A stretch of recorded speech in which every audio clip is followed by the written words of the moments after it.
Welcome sa Philippine Island Weather Update. Lagi ninyong kasama sa Balitang Panahon ngayon. Narito ang ating update sa lagay ng panahon sa araw ng Biyernes, December 27, 2024.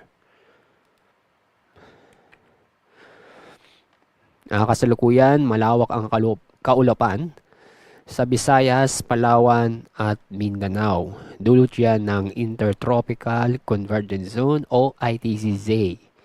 Yung amihan o Northeast Monsoon ay umaabot o umiiral pa rin sa Northern Luzon.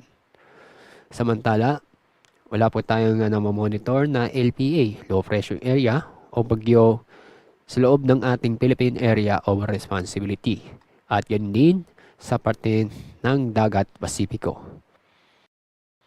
Dahil sa Intertropical Convergence Zone, maulap na kalangitan na may mga kalat-kalat na pag-ulan at thunderstorm sa Palawan, ganun din sa Visayas, buong Visayas at buong Mindanao.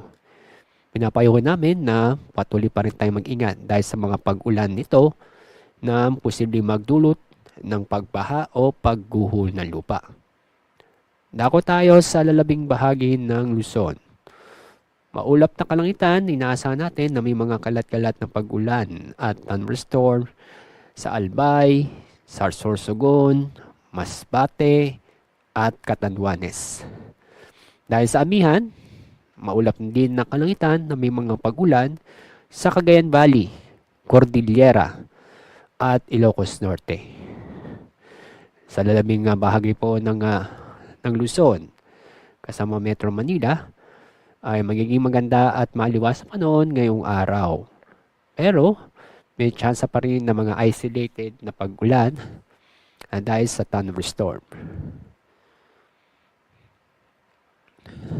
Dahil sa paglakas ng amihan, ngayong araw meron tayong gale warning dahil sa nakita namin may inaasahan tayong matataas na alon na kusa na abot ng halos 5 metro sa mga baybayin dagat sa Batanes, northern coast ng Cagayan, kasama ang Babuyan Islands, northern at western coast ng Ilocos Norte.